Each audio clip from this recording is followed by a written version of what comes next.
क्या आपने कभी सुना है कि कोई माँ मरने के बाद भी अपने बच्चों को ढूंढती है?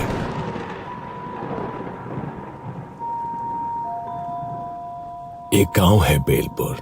दिन में बिल्कुल आम, पर रात होते ही यहां की हवा भी सांस लेना भूल जाती है। लोग कहते हैं कि रात में उन्हें पीपल के नीचे एक औरत बैठी दिखाई देती है, गोद में बच्चा, पर होठों पर एक ही सवाल, मेरा बच्चा कहाँ है?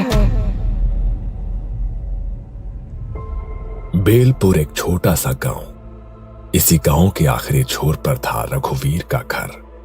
बाहर से देखने पर साधारण, पर अंदर एक औरत रोज जिंदा दफन होती थी। उसका नाम था अंजलि। अंजलि की शादी को 8 साल हो चुके थे। शादी के पहले हफ्ते से ही उसे समझ आ गया था कि ये घर उसे बहू नहीं, एक गुलाम समझता है। तेरे बाप ने क्या दिया था? 2 बर्तन और एक पुरानी अलमारी? अंजलि चुप रहती है। शायद कल सब ठीक हो जाएगा। लेकिन हर कल पहले से बदतर हो गया। शादी में जितना खर्च किया उतना तो आज तक वसूल भी नहीं हुआ है। साल बीतते गए, घर में कोई किलकारी नहीं गूंजी। पहले फुसफुसाहटें थी, फिर ताने बने, और फिर ये ताने अंजलि की पहचान बन गए। सुबह का वक्त था। अंजलि चूल्हे पर रोटी सेक रही थी। उसके हाथ कांप रहे थे। सास ने पड़ोसन से बात करते हुए जानबूझकर ऊंची आवाज में कहा, आजकल की लड़कियां न जाने क्या खाकर आती है मायके से। शादी के इतने साल हो गए, एक औलाद नहीं दे सकी। अंजलि ने पीछे मुड़कर कुछ कहना चाहा, लेकिन शब्द गले में अटक गए। रघुवीर हंसते हुए बोला, अरे माँ छोड़ो ना, किस्मत ही फूटी है इसकी। मेरे दोस्त के घर देखो, शादी के 2 सालों में 2 बच्चे। अंजलि ने चुपचाप रोटी पलटी। उसकी आंखों में आंसू थे, पर आवाज नहीं। एक दिन अंजलि के मायके से उसके माता पिता आए थे। माँ ने बेटी को देखते ही समझ लिया कि कुछ बहुत गलत है। अंजलि खाना परोस रही थी। बहू, थोड़ा तेज चलो। वैसे भी तुमसे क्या उम्मीद रखे? ना घर बढ़ाया ना वंश, कम से कम खाना तो गरम खिलाओ। रघुवीर अपनी मुंडी नीचे करके हंस रहा था। अंजलि की माँ रेखा ने बीच में कहा, बहन जी, डॉक्टर को दिखाया क्या? ससुर भैरव सिंह ने हंसकर जवाब दिया, दिखाया था। डॉक्टर ने साफ कहा कि दिक्कत जो है लड़कियों में है। ये झूठ था। कोई डॉक्टर नहीं, कोई जांच नहीं, बस इल्जाम। अंजलि का सिर झुक गया। उसके पिता कुछ बोलना चाहते थे, लेकिन बेटी की आंखों में डर देखकर चुप रह गए। धीरे धीरे ये बातें घर की 4 दीवारों से बाहर निकल गई। कुएं पर पानी भरती औरतें उसे देखकर कहती, वही अंजलि है ना? हाँ, इसकी सास कहती है ये बांझ है, इसके पति की दूसरी शादी होनी चाहिए। अंजलि जहां जाती उसे अपनी पीठ पर लोगों की उंगलियां चुभती महसूस होती। एक रात अंजलि अकेली बैठी थी, हाथ पेट पर रखे हुए। उसे सारी बातें याद आ रही थी। बांझ है, ये वंश मिटाने आई है। ऐसी औरत को तो घर में रखना भी पाप है। अगर मैं माँ बन पाई तो क्या सब बदल जाएगा? उसे तब नहीं पता था कि उसकी कोख खाली नहीं थी, लेकिन उससे पहले समाज ने उसे बांझ घोषित कर दिया था, और यही वो जहर था जो उसकी आत्मा में धीरे धीरे भर रहा था। हर ताने के साथ अंजलि की आत्मा में एक दरार पड़ती गई। 5 साल बीत चुके थे, जिनमें अंजलि ने हर ताना, हर मार चुपचाप सह लिया था, क्योंकि उसके मन में एक ही बात चल रही थी, अगर बच्चा हो गया तो सब ठीक हो जाएगा। रात को जब रघुवीर शराब पीकर आता, औरत है तू, पर अगर बच्चा नहीं दे सकी तो किसी काम की नहीं। वो उसे पीटता, कभी दीवार से पटकता, कभी बाल खींचता। अंजलि रोती नहीं थी, बस मन में यही दोहराती, बस एक बार गर्भधारण हो जाए, फिर शायद सब बदल जाए। लेकिन रघुवीर की शराब, उसकी मार और अंजलि का टूटता शरीर, इन सब के बीच गर्भ ठहरना आसान नहीं था। शादी के 5 साल बाद एक सुबह अंजलि को उल्टी हुई। उसने डरते डरते अपने पेट पर हाथ रखा। डॉक्टर ने कहा, बधाई हो, आप मां बनने वाली हैं। उस दिन अंजलि देर तक आईने के सामने बैठी रही। पहली बार उसके चेहरे पर सच्ची मुस्कान थी। मेरे अंदर कोई है। उसने भगवान को धन्यवाद दिया। सोचा कि अब शायद सब बदल जाएगा, लेकिन घर में वो अकेली ही खुश थी। जब उसने घर में खबर दी, अच्छा है, एक बार बच्चा पैदा हो जाए फिर इसे मायके भेज देंगे। हमें तो बस वारिस चाहिए, इसका बोझ हम क्यों उठाए। बच्चा हमारा होगा, तू तो बस जरिया है। अंजलि का दिल उसी पल टूट गया। गर्भवती होने के बावजूद उसकी जिंदगी में कुछ नहीं बदला। सुबह से रात तक झाड़ू, पोछा, बर्तन, चूल्हा और भारी पेट के साथ पानी के घड़े उठाना। गर्व है, कोई बीमारी नहीं। खाने में अक्सर बासी रोटी, कभी कभी बस पानी। कई रातें बिना कुछ खाए गुजारी। शरीर सूखता जा रहा था, हड्डियां दिखने लगी थी, लेकिन उसके पेट के अंदर एक जान बढ़ रही थी। अंजलि का शरीर मरने की ओर बढ़ रहा था और उसका बच्चा जन्म की ओर। रात को उसे अजीब सपने आने लगे। कभी वो खून से लथपथ होती, कभी कोई उसकी कोख से बच्चा खींच रहा होता। मेरा बच्चा मतलब। एक दिन सुबह सुबह अंजलि डॉक्टर के पास से लौटी थी। डॉक्टर ने साफ कहा, कमजोरी बहुत ज्यादा है, खाना ठीक से नहीं खाओगे तो बच्चा और तुम दोनों खतरे में रहोगे। अंजलि ने बस सिर हिलाया था। वो जानती थी कि घर में उसकी सेहत किसी के लिए मायने नहीं रखती। ये क्या है?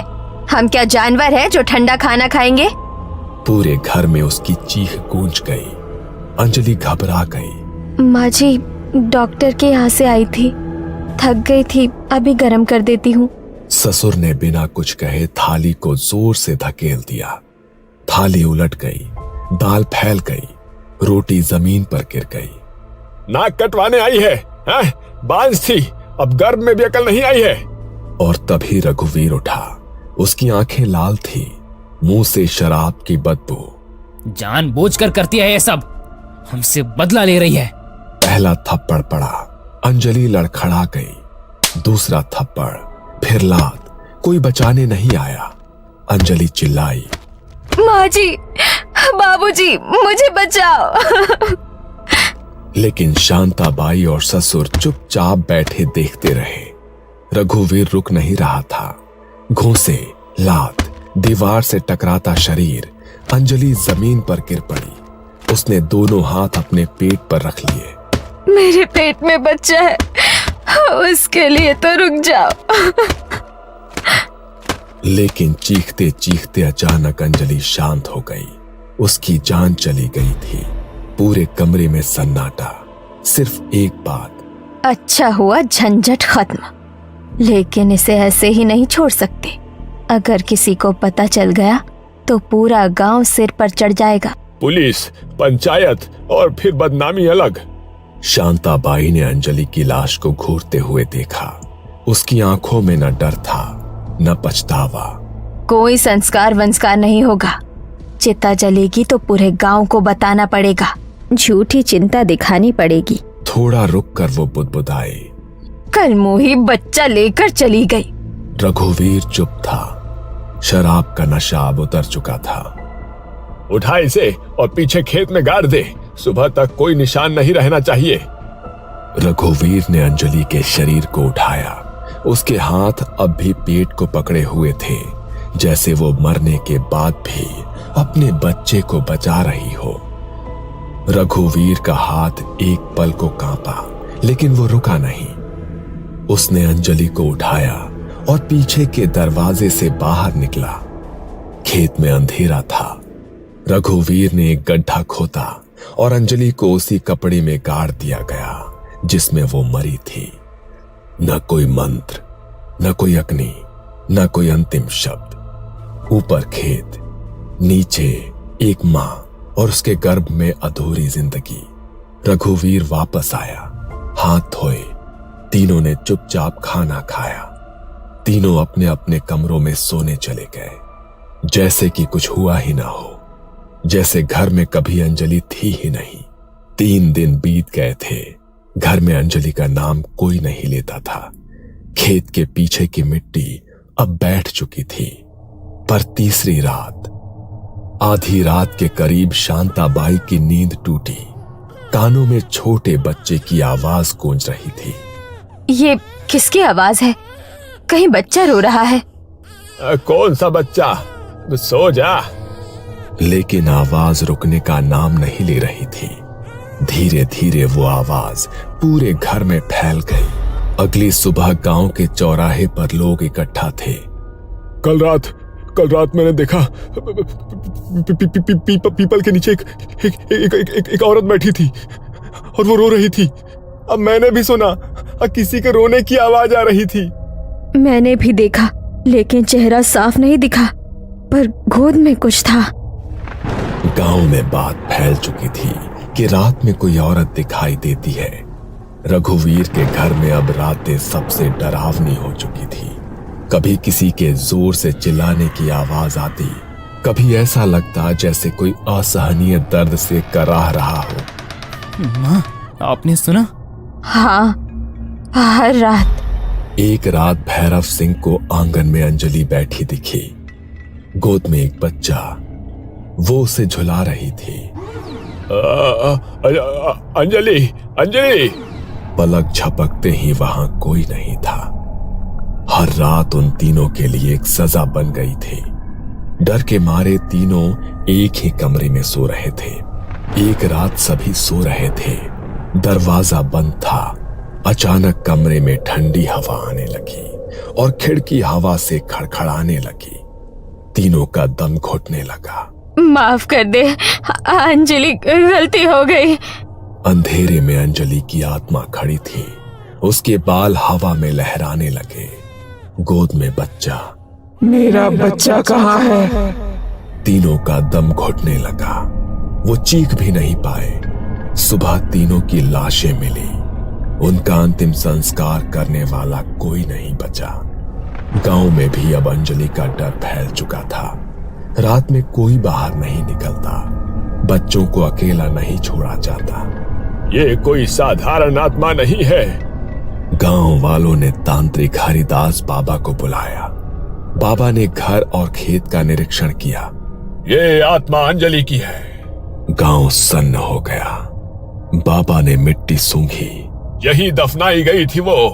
गांव वालों ने अंजलि के माता पिता को बुलाया। रेखा बेटी की खबर सुनते ही जमीन पर बैठ गई। मेरी बच्ची। हरिदास बाबा ने कहा, गर्भवती आत्मा को शांत करने के लिए उसे वो देना पड़ता है जो उसके लिए सबसे प्रिय हो।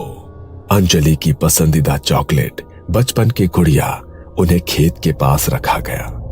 माँ और बच्चे दोनों को अग्नि दो। मिट्टी खोदी गई। अंजलि का शरीर निकाला गया।